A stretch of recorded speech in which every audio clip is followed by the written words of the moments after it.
नमस्कार छात्रों, मैं हूं आपका नवीन सर। मैं आज 9वीं कक्षा पाठ 3 स्वामी विवेकानंदा पाठ के बारे में पढ़ाना चाहता हूं। पहले आपको पार्ट 1 में आपको बताया था स्वामी विवेकानंद स्वामी जी का बचपन के बारे में हम जान चुके हैं। तो इसमें देखा था हमें बीए की परीक्षा पास करने के बाद स्वामी विवेकानंदा ने बीए परीक्षा पास करने के बाद उन्होंने कानून का अध्ययन प्रारंभ किया था। इसी बीच में उनके पिता का देहांत हो गया था, है ना। आगे देखेंगे पार्ट 2, इसमें हम क्या सीखते हैं। अध्ययन काल में उनकी रुचि व्याख्यान देने और विचारों के आदान प्रदान करने में थी। अध्ययन काल में ಅಂದರೆ while study, so while he was studying ಅಂದರೆ ಓದುವಂತಹ ಸಮಯದಲ್ಲಿ, ಅಧ್ಯಯನದ ಕಾಲದಲ್ಲಿ ಕಾಲ್ಮೆ ಉನ್ಕಿ ರುಚಿ ಅವರ ಅಭಿರುಚಿ ಏನಿತ್ತು ಅಂದರೆ ವ್ಯಾಖ್ಯಾನ ದೇನೆ ಮೇ. ಸೊ ವ್ಯಾಖ್ಯಾನ ಅಂತಂದರೆ ಉಪನ್ಯಾಸ ನೀಡ್ತಕ್ಕಂಥದ್ದು, ಇನ್ನೊಬ್ಬರಿಗೆ ತಿಳಿ ಹೇಳ್ತಕ್ಕಂಥದ್ದು. ವ್ಯಾಖ್ಯಾನ ದೇನೆ और विचारों के ಆದಾನ ಪ್ರದಾನ ಕರ್ನೆ ಮೇ ಅಂದರೆ ಪರಸ್ಪರ ವಿನಿಮಯವನ್ನು ಮಾಡಿಕೊಳ್ತಕ್ಕಂಥದ್ದು ಅಂತ ಅರ್ಥ. ಯಾವುದರಲ್ಲಿ? ಉಪನ್ಯಾಸ ಮಾಡುವುದರಲ್ಲಿ ಮತ್ತು ವಿಚಾರಗಳನ್ನು ಪರಸ್ಪರ ವಿನಿಮಯ ಮಾಡ್ತಕ್ಕಂಥದ್ರಲ್ಲಿ ಅವರು ತುಂಬ ಹೆಚ್ಚಾಗಿ ಒತ್ತನ್ನು ಕೊಟ್ಟಿದ್ರು. ಯಾವಾಗ ಅಂದರೆ ಅವರು ಅಧ್ಯಯನ ಕಾಲದಲ್ಲಿ ಇದ್ರ ಬಗ್ಗೆ ತುಂಬ ಒತ್ತನ್ನು ಕೊಡ್ತಾಯಿದ್ರು. ಈ ಕಾರಣದಿಂದಾಗಿ ಉನ್ಹೋನೆ ಅಪ್ನೆ ಕಾಲೇಜ್ ಮೇ ಅವರನ್ನು ತನ್ನ ಕಾಲೇಜಿನಲ್ಲಿ ಏಕ್ ವ್ಯಾಖ್ಯಾನ ಸಮಿತಿ ಬನಾಯಿ ಥಿ. ಅವರು ಒಂದು ವ್ಯಾಖ್ಯಾನ ಸಮಿತಿ, ಉಪನ್ಯಾಸ ಸಮಿತಿಯನ್ನು ರಚಿಸಿದ್ದರು. ಬನಾಯಿ ಥಿ और कई प्रतियोगिताओं का आयोजन भी किया था. ಹಾಗೆ ಹಲವಾರು ಸ್ಪರ್ಧೆಗಳನ್ನು ಸಹ ಆಯೋಜಿಸಲಾಗ್ತಿತ್ತು. ಸ್ಪರ್ಧೆಗಳನ್ನು ಸಹ ಅವರು ಆಯೋಜಿಸ್ತಿದ್ರು ಅಥವಾ ಯೋಜನೆ ಮಾಡ್ತಾಯಿದ್ರು. ಪಾಶ್ಚಾತ್ಯ ವಿಜ್ಞಾನ ತಥಾ दर्शन का भी उन्होंने अध्ययन किया था. ಪಾಶ್ಚಾತ್ಯ ವಿಜ್ಞಾನ ಅಂದರೆ ವೆಸ್ಟರ್ನ್ ಸೈನ್ಸ್ ಅಂತ ಹೇಳ್ತೀವಿ. ಪಾಶ್ಚಾತ್ಯ ವಿಜ್ಞಾನ ಅಂದರೆ ವೆಸ್ಟರ್ನ್ ಸೈನ್ಸ್ ಮತ್ತು ತಥಾ ಜೊತೆಗೆ ದರ್ಶನ್ ಅಂದರೆ ತತ್ವಜ್ಞಾನವನ್ನು ಸಹ ಅವರು ಅಧ್ಯಯನ ಮಾಡಿದ್ದರು. ಅಧ್ಯಯನ ಕಿಯಾ ಥಾ. ಕಿಶೋರಾವಸ್ಥಾ ಸೇ ಹಿ ನರೇಂದ್ರ ದಾರ್ಶನಿಕ ಏವಂ. ಕಿಶೋರಾವಸ್ಥಾ ಸೇ ಅಂದರೆ ತನ್ನ ಹರೆಯದ ವಯಸ್ಸಿನಿಂದಲೇ ಸಹ, ಅಂದರೆ ತನ್ನ ಹರೆಯದ ವಯಸ್ಸಿನಿಂದಲೇ ನರೇಂದ್ರರವರು ದಾರ್ಶನಿಕ ಏವಂ ಧಾರ್ಮಿಕ್ ಅಂದರೆ ತತ್ವಜ್ಞಾನ ಮತ್ತು ಧಾರ್ಮಿಕ ವಿಚಾರಗಳಲ್ಲಿ ತಲ್ಲೀನರಾಗಿದ್ದರು. ತಲ್ಲೀನ ಅಂದರೆ ಅದರಲ್ಲಿ ಮುಳುಗಿದ್ದರು, ಅಂದರೆ ಆ ವಿಷಯಗಳಲ್ಲಿ ಅಷ್ಟು ದೀರ್ಘವಾಗಿ ಅವರು ಆಸಕ್ತಿಯನ್ನು ಹೊಂದಿದ್ದರು ಅಂತ ಅರ್ಥ. ಯಾವುದರಲ್ಲಿ? ದಾರ್ಶನಿಕ್ ಏವಂ ಧಾರ್ಮಿಕ್ ಅಂದರೆ ತತ್ವಜ್ಞಾನ ಮತ್ತು ಧಾರ್ಮಿಕ ವಿಚಾರಗಳಲ್ಲಿ ಅವರು ಹೆಚ್ಚಿನದಾಗಿ ಆಸಕ್ತಿ ಉಳ್ಳವರಾಗಿದ್ದರು. ಯಾವಾಗ?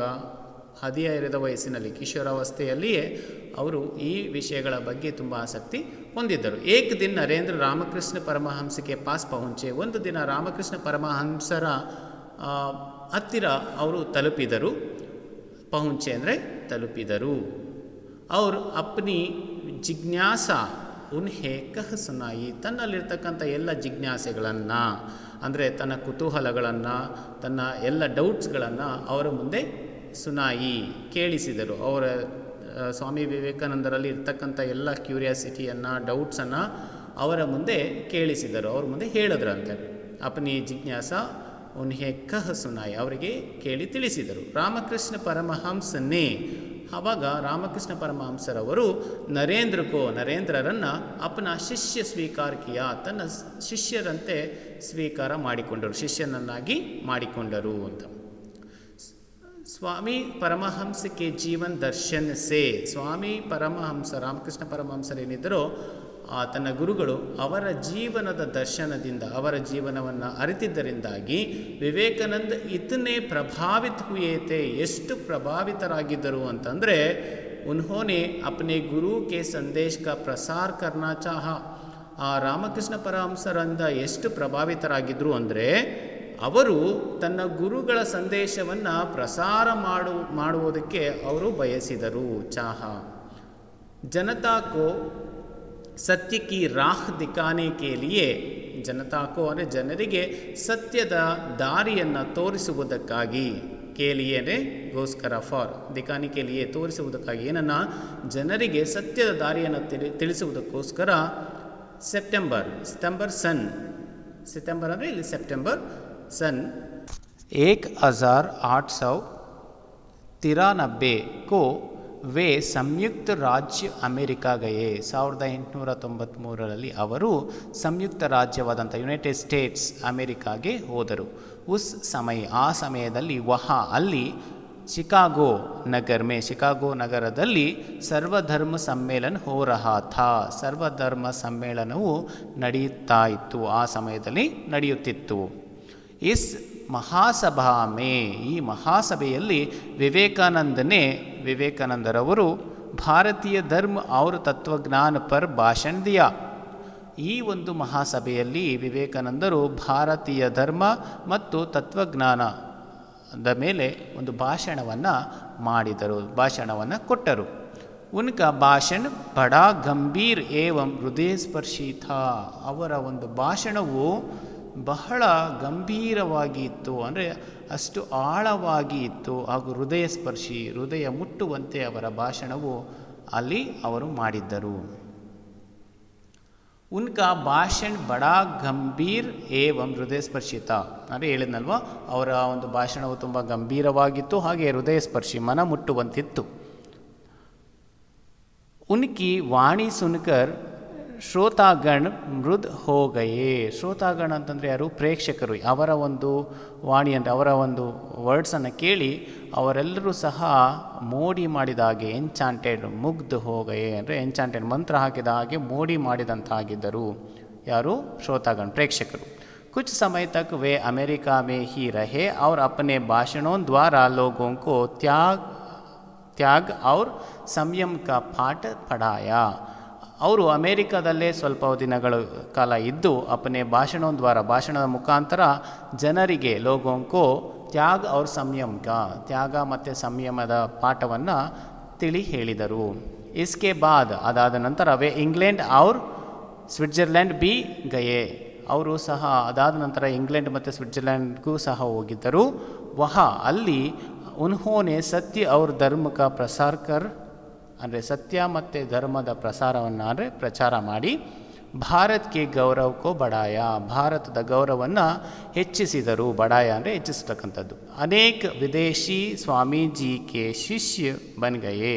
ಅನೇಕ ವಿದೇಶಿ ಸ್ವಾಮೀಜಿಯವರು ಸಹ ಇವರ ಶಿಷ್ಯರಾದರು. ಉನ್ಮೇ ಸೆ ಕುಮಾರಿ ಮಾರ್ಗ್ರೆಟ್ ಎಲಿಜಬೆತ್, ಅದರಲ್ಲಿ ವಿದೇಶಿಯಲ್ಲಿ ಇರ್ತಕ್ಕಂಥ ಎಷ್ಟೋ ಸ್ವಾಮೀಜಿಗಳು ಇವರ ಶಿಷ್ಯರಾದರಂತೆ. ಅದರಲ್ಲಿ ಒಬ್ಬರು ಯಾರು ಅಂದರೆ ಮಾರ್ಗ್ರೆಟ್ ಎಲಿಜಬೆತ್ ಅಂತ. ನಾಮ್ ಉಲ್ಲೇಖನೀಯ ಹಾಯ್, ಅವರ ಹೆಸರು ತುಂಬ ಉಲ್ಲೇಖನೀಯವಾಗಿದೆ. ಜೋ ಸ್ವಾಮೀಜಿ ಕಿ ಅನುಯಾಯಿನಿ ಬನ್ಕರ್, ಅವರು ಸ್ವಾಮೀಜಿಯವರ ಅನುಯಾಯಿನಿ ಆಗಿ ಸಿಸ್ಟರ್ ನಿವೇದಿತಾ ಕೆ ನಾಮ್ ಸೆ, ಸಿಸ್ಟರ್ ನಿವೇದಿತಾ ಎಂಬ ಹೆಸರಿನಿಂದ ಸಂಸಾರ ಮೇ, ಜಗತ್ತಿನಲ್ಲಿ ಪ್ರಸಿದ್ಧ ಹುಯಿ. ಸಿಸ್ಟರ್ ನಿವೇದಿತಾ ಅಂತಕ್ಕಂಥ ಹೆಸರಲ್ಲಿ ಅವರು ಪ್ರಸಿದ್ಧಿಯಾದರು ಜಗತ್ತಲ್ಲಿ ಎಂದು.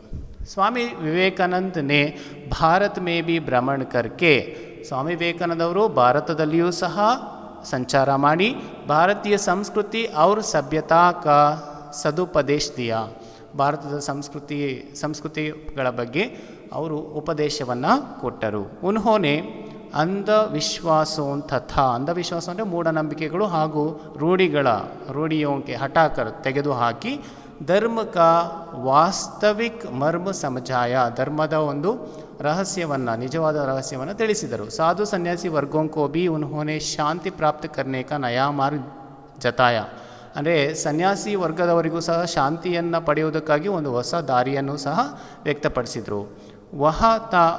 ವಹತ ಆದಿತ್ತು ಏನು ಅಂದರೆ ದೀನ ದುಃಖಿ ಜನೋಂಕಿ ಸೇವಾ ಅವ್ರ ಸಹಾಯತಾ ಕಾ ಮಾರ್ಗ. ದೀನ ದುಃಖಿಗಳು ಅಂದರೆ ಬಡವರಿಗೆ, ಕಷ್ಟ ಇರ್ತಕ್ಕಂಥವ್ರಿಗೆ ಸಹಾಯ ಮಾಡ್ತಕ್ಕಂಥದ್ದು, ಸೇವೆ ಮಾಡ್ತಕ್ಕಂಥದ್ದೇ ಆ ಒಂದು ಮಾರ್ಗ ಅವರು ತೋರಿಸಿಕೊಟ್ಟಿದ್ದರು. ಯಾರಿಗೆ ಅಂದರೆ ಸನ್ಯಾಸಿಗಳ ವರ್ಗದವರಿಗೆ ಅವರು ತೋರಿಸ್ಕೊಟ್ಟಿದ್ರು. Okay, thank you.